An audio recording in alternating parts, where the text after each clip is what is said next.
So if a flower has all the floral parts in each whorl similar in size, shape and color, then it would be called as a regular flower. Example hibiscus, example China rose, or otherwise a simple rose or petunia. Maximum flowers you will find around are regular flowers. But if a flower has any other any one of the member of a single whorl, like if for example if one sepal is different or one petal is different, or even if one stamen is different in shape or color, then in that case, if the size, shape and color of any one member of a whorl is going to be dissimilar, then the flower would be called as irregular. Very few flowers around us are irregular. Maximum flowers are regular. Now this brings us to the next topic, that is the calyx. So now what exactly is the calyx? Calyx is the outermost whorl which consists of green leaf-like structures called as sepals, and they are meant for protection of the other floral parts in the bud condition. Sepal are green in color, but it is possible sepals may have different colors. So in that case they will be petal type in nature, so they are called as petaloid sepal. So what is calyx? Calyx is a whorl which is non-essential. It is the outermost, and we need to remember that they are green in color, so obviously they will photosynthesize. And when the flower is in the bud condition or in closed condition, then these are the outermost structure which provide physical protection also to the essential portions inside, that means the stamens and the carpel. They protect the other floral parts in the bud condition. They photosynthesize, so you can have two functions of the calyx. Exceptions are there. I have already told that sometimes the calyx can be irregular, so it may become white in color, pink in color, like in the case of Musenda plant. So it will be advertising flag. It will be attracting the insects towards the flower, because in Musenda the petals are not colorful and showy. So one of the sepal becomes showy and colorful so that the insects are attracted towards it.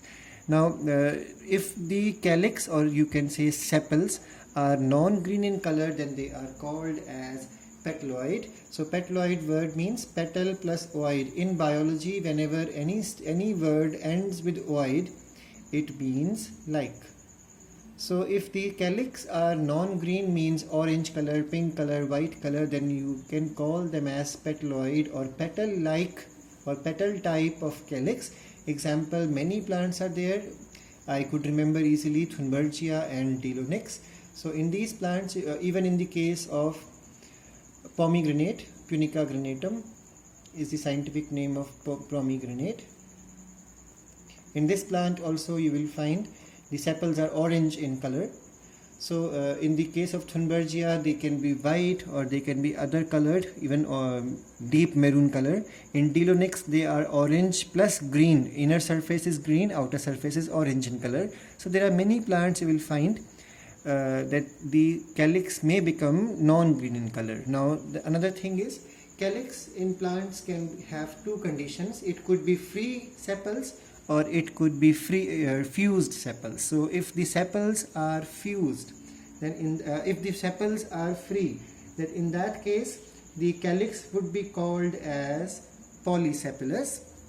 And if the sepals are fused, then and fusion can be of various degrees, so then it would be called as gamosepalous type of calyx. Now fusion degree can be different. Here the fusion is minimum. It is increasing in this side, and this is the maximum fusion possible. Once the descriptions are over, I will bring some flowers just to show you how exactly these variations are possible. So like in the case of Hamelia patens, you remember I have discussed one flower, that bush fire bush plant. The calyx is gamosepalous in Hamelia patens, and it is of this degree. You will find tooth type of structure present. So maximum length of the sepal is fused, only a small portion is free. That's why it is called as tooth type. So the maximum fusion occurs in tooth type. Slightly less would be found in fid, where you will find 50% free and 50% fused. This portion is fused, this portion is free. Here more than 50% is free, almost free, a slight portion is fused. So accordingly they are called as tooth type of calyx, fid type of calyx, Partite type of calyx. If you remember, these words we have learned before in leaves also. And the last one is called as connate type. So these are the various types of calyx according to their degree of fusion, various types of gamosepals. Now the next thing is, sepals do have various lifespan, because we all know once fertilization or pollination gets over, we all know one thing, that the sepals or other portions are going to fall off. Only the ovary remains to develop into fruit. So, but there are exceptional plants. So accordingly, the lifespan of calyx can be variable. In some plants, calyx fall as soon as the flower open. So we all know poppy. Poppy scientific name is papaver.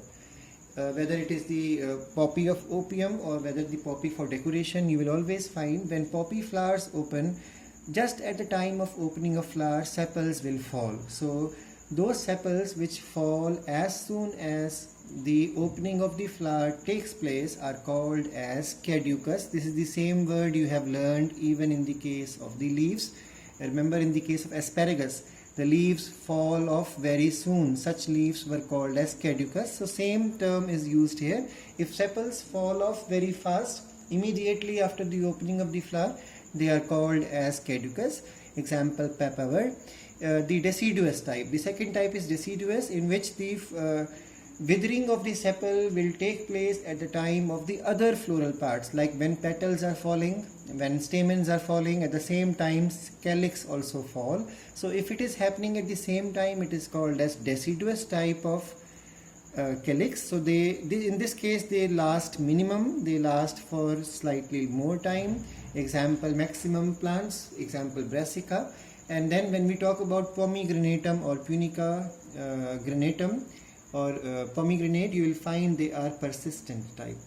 Or in the case of guava also they are persistent. In the case of Solanaceae family, that means when you see the brinjal has a green thing on top, that is the sepal.